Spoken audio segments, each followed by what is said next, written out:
Reprocher parce que pour eux c'est un peu leur fierté, un peu comme la Tour Eiffel à Paris. Depuis que je suis là, ils n'ont pas arrêté de me demander si j'y étais allé. Bon là comme ça au moins ils auront la certitude et la preuve que j'y suis vraiment allé. Je ne suis pas encore monté au-dessus, ça coûte relativement cher, j'irai certainement un peu plus tard. Mais bon là je me suis dit que voilà, histoire de faire un petit tour assez rapide. Sans rentrer dans les détails, voilà, la tour de Taipei a été construite en 2004.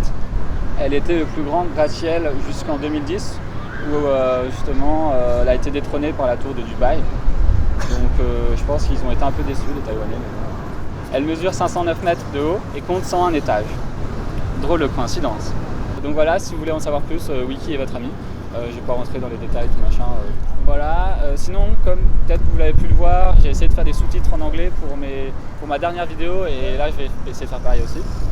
Bon, ça prend un peu plus de temps, mais je pense que c'est pas mal. Et beaucoup de gens ici ils voulaient comprendre ce que je disais dans ma vidéo. Donc du coup, je me suis dit que ça pouvait être pas mal pour eux d'avoir comme ça des sous-titres en anglais. Et d'ailleurs, c'est très intéressant ici. C'est-à-dire que tout est sous-titré.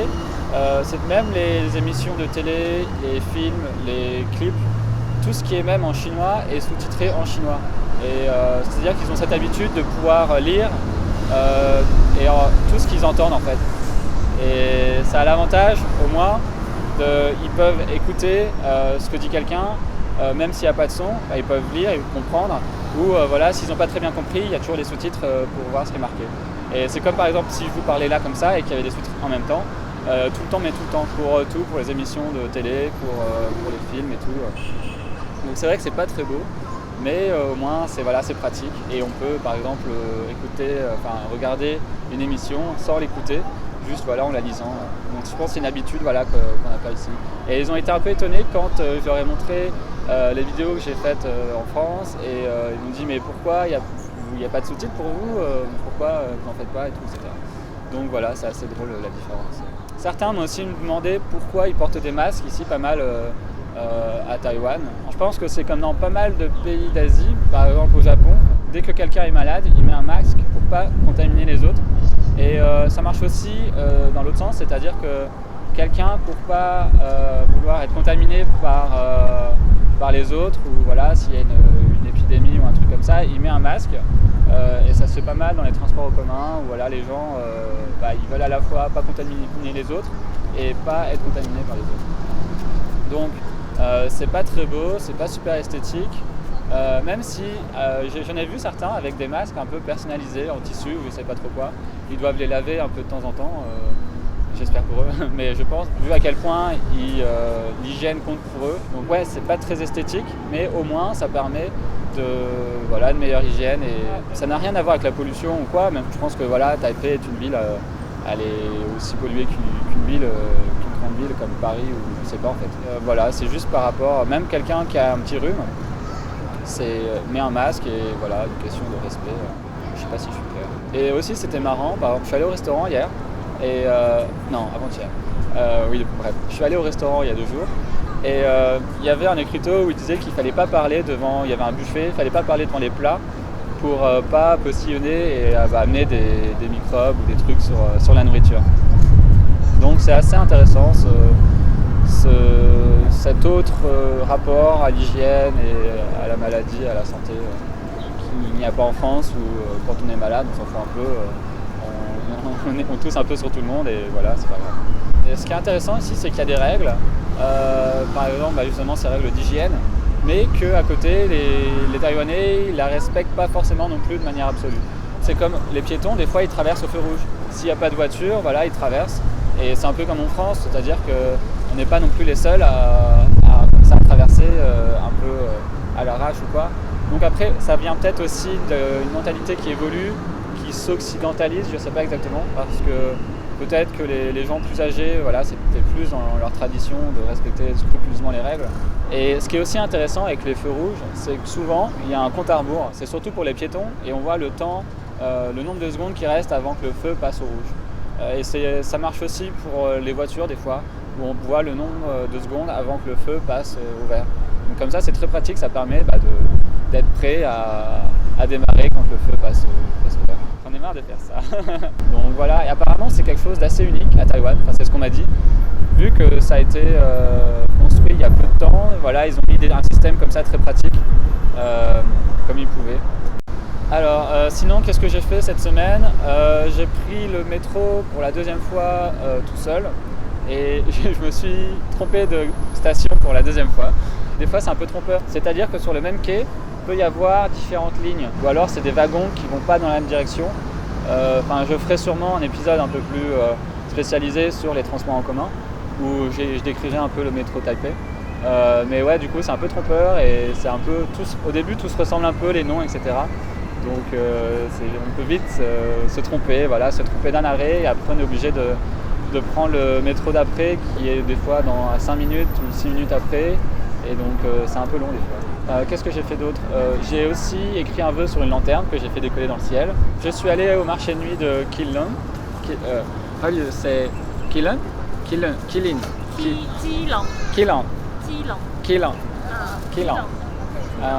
Je suis allé au marché de nuit de Keelung. J'ai mangé des trucs bons, des trucs moins bons. Je crois que la pieuvre, c'est pas vraiment fait pour moi. J'ai assisté à un petit concert donné par les étudiants d'outre-mer, donc voilà, un petit show comme ça. Il y avait tout un tas d'activités par rapport aux étudiants lors de Malaisie, etc. Ce que je vous avais dit la semaine dernière qu'ils étaient en train de préparer. Je me suis fait un tatouage au nez, donc voilà, c'est drôle. Je suis allé à un cours de radio, télévision et film, mais en fait c'était plutôt un cours d'anglais, c'est-à-dire que les étudiants lisent ou écoutent un texte en anglais. Voilà, ça peut être un article de journal ou une émission de radio, de télé ou de quoi. Et ils essayent de dire aux professeurs ce qu'ils ont compris. Donc en fait c'est plus un cours pour apprendre du vocabulaire en anglais sur les médias, sur tout ça. Donc c'est pas très intéressant pour moi, mais voilà, j'y suis allé quand même et j'y retournerai peut-être quand même parce que voilà, ça me permet de parler un peu anglais, même si je fais ça un peu tout le temps, toute la journée. J'ai rencontré le vice-président de l'université.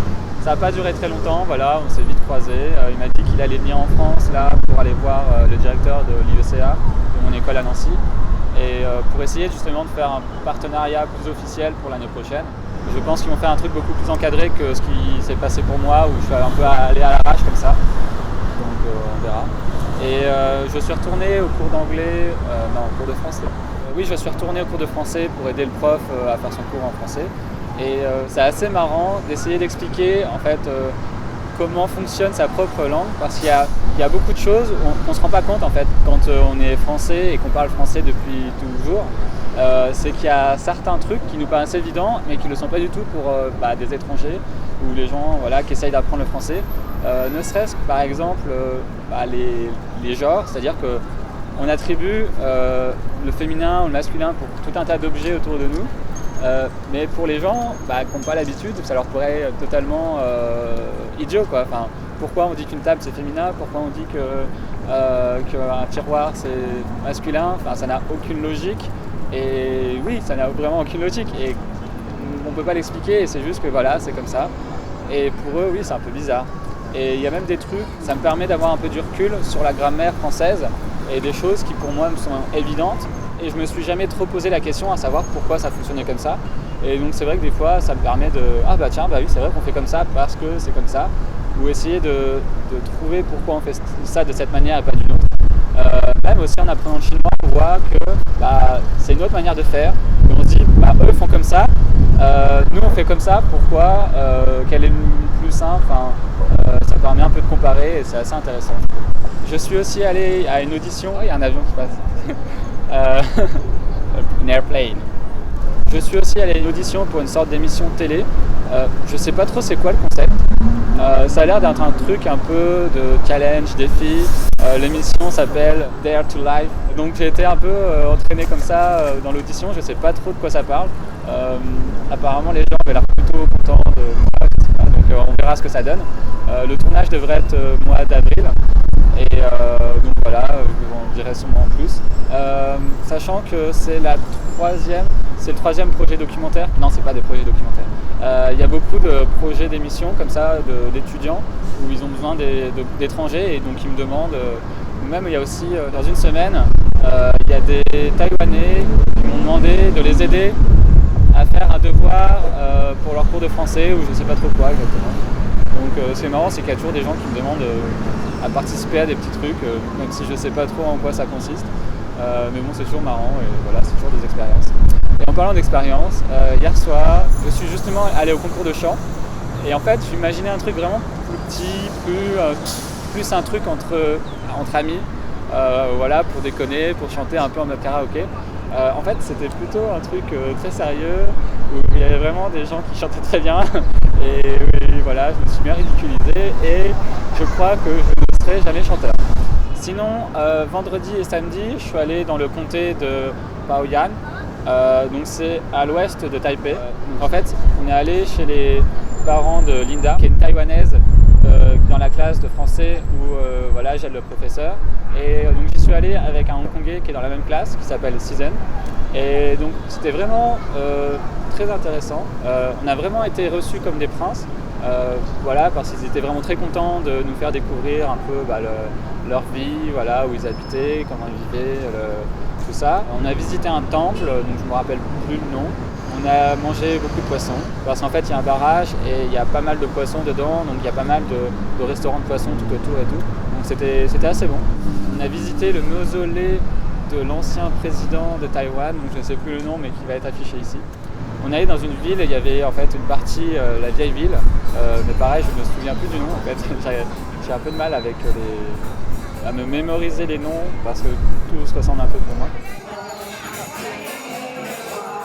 Et en plus, voilà, ils étaient vachement accueillants, vachement contents de nous faire découvrir tout ça. Et donc voilà, tout ça avec des cours de chinois, J'ai aussi des tuteurs chinois qui me donnent encore des cours de chinois. Donc voilà, avec tout ça, j'ai pas le temps de m'ennuyer. Dès que j'ai un peu de temps libre, en fait, j'essaye d'améliorer mon chinois. Et aussi, j'essaye de rattraper un peu tous les cours que j'ai loupés parce que je suis venu avec un mois de retard par rapport à mes camarades américaines qui sont dans la classe. Donc en fait, j'ai pas mal de choses à rattraper. Voilà, même déjà la prononciation, j'ai encore un peu de mal avec tout ça. Donc c'est vrai que c'est un peu... Il faut que je m'y mette, que je les rattrape, même si c'est pas évident. Et que je peux toujours pas vraiment avoir de conversation en chinois vraiment avec quelqu'un. Je suis encore toujours obligé de passer par l'anglais. D'ailleurs, j'ai un nom chinois, comme eux en fait ils ont un nom anglais et un nom chinois. Ici il faut aussi avoir un nom chinois sur notre carte d'étudiant, on a justement un autre nom chinois. Et mon nom chinois c'est Chao Tang. Chao Tang. Chao Tang. Et donc voilà, ça ne veut rien dire de spécial, en fait c'est juste la transcription de mon nom français. Donc Chao c'est pour Georges et Tang pour Thomas. Et je suis un peu déçu, j'aurais aimé avoir un nom qui a une signification, un truc comme ça. Mais voilà, tant pis. Sinon, je ne sais pas si en France vous en avez trop entendu parler, mais en ce moment à Taipei, il y a une grosse manifestation étudiante. Il y a pas mal d'étudiants, je crois qu'ils sont 300 qui ont pénétré à l'intérieur du Parlement taïwanais. Et en fait, ils sont en colère contre une sorte de loi de libre-échange entre Taïwan et la Chine. Et ils sont aussi en colère dans la manière dont le gouvernement a fait pour faire passer cette loi, c'est-à-dire qu'il en a parlé à personne, il a fait ça un peu dans le dos des Taïwanais. Donc c'est pour ça, dans un premier temps, que les Taïwanais ne sont pas contents. Et dans un autre temps, ils trouvent que cette loi de libre-échange, elle est trop en faveur de la Chine et ne va trop dans les intérêts de la Chine et pas assez pour ceux de Taïwan.